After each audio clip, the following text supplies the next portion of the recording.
ಅಲ್ಲಿ ಕೆಲವು ಅಸಹನೀಯವಾಗಿರತಕ್ಕಂಥ ಕೆಲವು ಘಟನೆಗಳನ್ನು ನಾವು ಕಾಣ್ತಾ ಇದ್ದೇವೆ, ಕೇಳ್ತಾ ಇದ್ದೇವೆ. ಏನು, ನಾವು ಯಾವ ಗೋವುಗಳನ್ನು, ಗೋವೃಷಭಗಳನ್ನು ನಿತ್ಯ ಪೂಜಿಸ್ತಾ ಇದ್ದೇವೆ, ಆ ಗೋವುಗಳ ಮೇಲೆ, ಗೋವೃಷಗಳ ಮೇಲೆ ಆಕ್ರಮಣ. ಅದೂ ಎಲ್ಲಿ? ನಂಜನಗೂಡಿನಲ್ಲಿ ನಂಜುಂಡೇಶ್ವರನ ಸನ್ನಿಧಾನದಲ್ಲಿ ಆಗ್ತಾ ಇದೆ. ಅಲ್ಲಿ ಇಂತಹ ದುರ್ಘಟನೆಗಳು ಮರುಕಳಿಸ್ತಾ ಇದ್ದಾವೆ.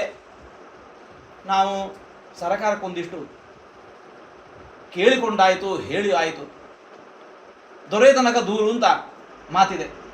ಆದರೆ ಇಷ್ಟಾದರೂ ಕೂಡ ಇದು ಕಡಿಮೆ ಆಗುವ ಲಕ್ಷಣ ಕಾಣ್ತಾ ಇಲ್ಲ. ಅಲ್ಲಲ್ಲಿ ಕಾಲು ಕಡಿಯೋದು, ಹೊಟ್ಟೆ ಬಗೆಯೋದು, ಕೆಚ್ಚಲನ್ನು ಕತ್ತರಿಸೋದು. ಯಾವ ಹಸುವಿನ ಹಾಲನ್ನು ನಾವು ನಿತ್ಯ ಉಂಡು ಬೆಳೀತಾ ಇದ್ದೇವೆ, ಉಣ್ಬೇಕಾದ್ರೆ ಮೊದಲು ನಮ್ಮಲ್ಲಿ ಗೋವುಗಳಿಗೆ ಗ್ರಾಸ ಕೊಟ್ಟು ಆ ಬಳಿಕ ನಾವು ಉಣ್ಬೇಕಂತ. ಭಗವದ್ಗೀತೆ ಒಂದು ಮಾತು, ತೈರ್ದತ್ತಾನ್ ಅಪ್ರದಾಯ ಏಭ್ಯ ಯೋ ಭುಂಕ್ತೆ ಸ್ಥೇನ ಏವ ಸಹ. ಯಾರು ನಮಗೆ ಏನು ನೀಡ್ತಾರೋ ಪ್ರತಿಯಾಗಿ ಅವರಿಗೆ ಅದನ್ನು ಒಪ್ಪಿಸಿ ಸಮರ್ಪಿಸಿ ಆ ಬಳಿಕ ನಾವು ಉಡಬೇಕಂತೆ. ನಮಗೆ ಬದುಕನ್ನೇ ಕೊಟ್ಟದ್ದು ಗೋವುಗಳು, ಗೋವೃಷಭಗಳು. ಹಾಲು, ಮೊಸರು, ಬೆಣ್ಣೆ, ತುಪ್ಪ, ಕಾಫಿ, ಟೀ, ಪೇಡ, ಏನು ಚಾಕೊಲೇಟ್ ಏನು ಬೇಕು ಎಲ್ಲಕ್ಕೂ ಹಾಲು ಮೂಲ. ಅಮ್ಮನ ಎದೆ ಹಾಲನ್ನು ಉಂಡದ್ದು ಪರಮಾವಧಿ 1 ವರ್ಷ. ಮುಂದೆ ಸಾಯೋ ತನಕ ನಾವು ಉಪಯೋಗಿಸೋದು ಆಕಳ ಹಾಲು, ಮೊಸರು, ಬೆಣ್ಣೆ. ಯಾಕೆ ಗೋವುಗಳು ನಮಗೆ ತಾಯಿ ಅಲ್ಲ? ನಮಗೆಲ್ಲರಿಗೂ ಕೂಡ ತಾಯಿಯ ಸ್ವರೂಪದಲ್ಲಿದ್ದಾವೆ. ಗೋವೃಷಭಗಳಲ್ಲಿ ನಮಗೆ ತಂದೆಯ ಸಮಾನ ಅಂತೆ. ಯಾಕೆ? ಹುಟ್ಟಿಸಿದಾದ ಮಾತ್ರಕ್ಕೆ ಒಬ್ಬ ತಂದೆ ಅನಿಸೋದಲ್ಲ. ಯಾರು ನಮಗೆ ಕಾಲಕ್ಕೆ ಬೇಕಾದ ಅಶನ ವಸ್ತ್ರಗಳನ್ನು ನೀಡ್ತಾ ಇದ್ದಾನೆ ಅವನು ನಮ್ಮ ತಂದೆ. ನಾವುಣ್ಣು ಅನ್ನ, ಅಕ್ಕಿ, ಜೋಳ, ಗೋಧಿ, ಯಾವುದೇ ಧಾನ್ಯಗಳು, ದ್ವಿದಳ ಧಾನ್ಯಗಳು, ಸೊಪ್ಪು ತರಕಾರಿಗಳು, ಗೆಡ್ಡೆ ಗೆಣಸುಗಳು ಎಲ್ಲ ಹುಟ್ಟೋದು ಹೊಲದಲ್ಲಿ. ಹೇಗೆ ಹುಟ್ಟಿತು? ಆ ಗೋವೃಷಭಗಳು ಹಾಗೆ ದುಡಿದದ್ದರಿಂದಾಗಿ ಅಲ್ಲಿ ನಾವು ಉಣ್ಣುವ ಅನ್ನ ಹುಡ್ತಾ ಇದೆ. ಅನ್ನ ಅಷ್ಟೇ ಅಲ್ಲ, ಉಡುವ ಬಟ್ಟೆಗೆ ಬೇಕಾಗಿರುವ ಹತ್ತಿ ಹುಟ್ಟಿದ್ದು ಹೊಲದಲ್ಲಿ, ದುಡಿದದ್ದು ಆ ಗೋವೃಷಭಗಳು. ಹೀಗೆ ನಮಗೆ ಬದುಕಿನ ಉದ್ದಕ್ಕೂ ಅಶನ ವಸನಗಳನ್ನಿತ್ತು. ಒಳ್ಳೆಯ ಬೆಳೆ ಬೇಕು ಅಂತಿದ್ರೆ ಮತ್ತೆ ಗೊಬ್ಬರವನ್ನು ನೀಡಬೇಕು. ನೀಡ್ತೀಯಾ? ಬದುಕಿನ ಉದ್ದಕ್ಕೂ ನಮ್ಮನ್ನು ಅಶನ ವಸನಗಳನ್ನಿತ್ತು ಪೋಷಿಸ್ತಾ ಇರುವ ಗೋವೃಷಭಗಳು, ಆ ಸಂತತಿ ನಮಗೆ ತಂದೆ ತಾಯಿ ಇದ್ದಂತೆ.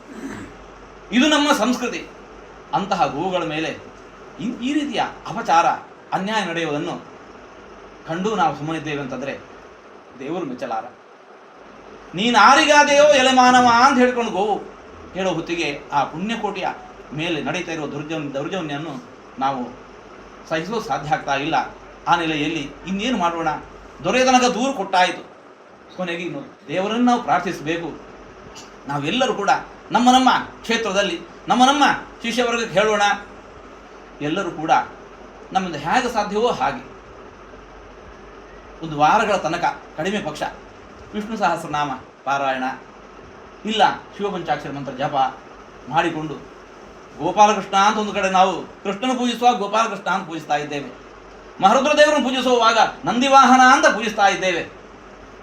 ಹಾಗಾಗಿ ಆ ಗೋವೃಷಭಗಳು ಯಾರಿಗೂ ಹೊರತಲ್ಲ, ಎಲ್ಲರಿಗೂ ಕೂಡ ನಮಗೆ ಮಾತೃದೇವೋಭವ ಪಿತೃದೇವೋಭವ. ಯಾರು ಮನೆಯ ಹೊರಗಿರುವುದು ಮನೆಯ ಒಳಗಿರುವವರು ಮಾತ್ರ ಅಲ್ಲ, ಮನೆಯ ಹೊರಗಿರುವ ಗೋವೃಷಭಗಳು ಕೂಡ ನಮಗೆ ತಂದೆ ತಾಯಿಯ ಸ್ವರೂಪದಲ್ಲಿದ್ದಾವೆ. ನಾವು ಮನೆಯೊಳಗೆ ಪ್ರವೇಶ ಮಾಡಬೇಕು ಅಂತಾದರೆ ಮೊದಲು ಗೋವುಗಳ ಪ್ರವೇಶ ಆಗಬೇಕು. ಅಂತಹ ಗೋವುಗಳ ಕುರಿತಾಗಿ ಈ ರೀತಿಯ ಹಿಂಸೆ, ಅನಾಚಾರ ನಡೀತಾ ಇದೆ. ನಾವು ಲೋಕದ ಎಲ್ಲರಿಗೂ ಕೂಡ ದೇವರೇ ಸದ್ಬುದ್ಧಿ ಕೊಡು ಅಂತ ಹೇಳಿಕೊಂಡು ದೇವರಲ್ಲಿ ನಾವು ಪ್ರಾರ್ಥಿಸೋಣ. ಮಹರುದ್ರ ದೇವರು ಮನೋನಿಯಾಮಕರಂತೆ. ತೈಲಧಾರೆಯಂತೆ ಮನಸ್ಸು ಕೊಡು ಹರಿಯಲ್ಲಿ ಶಂಭೋ ಕೈಲಾಸವಾಸ ಗೌರೀಶ ಈಶಾ ಅಂತ ದಾಸರು ಕೂಡ ಆ ಮಹರುದ್ರ ದೇವರನ್ನು ಕೊಂಡಾಡಿದ್ದಾರೆ.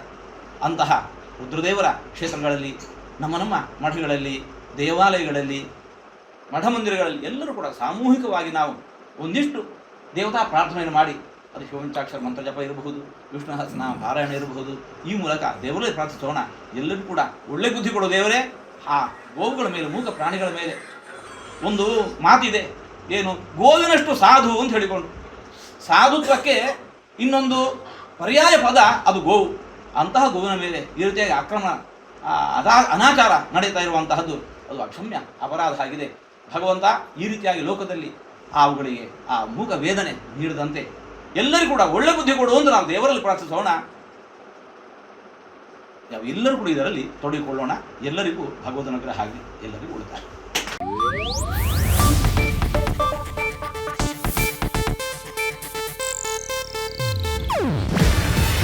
ಇದು ಏಷ್ಯಾನೆಟ್ ನ್ಯೂಸ್ ನೆಟ್ವರ್ಕ್ ಪ್ರಸ್ತುತಿ. ನೀವು ನೋಡ್ತಿದ್ದೀರಾ ಏಷ್ಯಾನೆಟ್ ಸುವರ್ಣ ನ್ಯೂಸ್.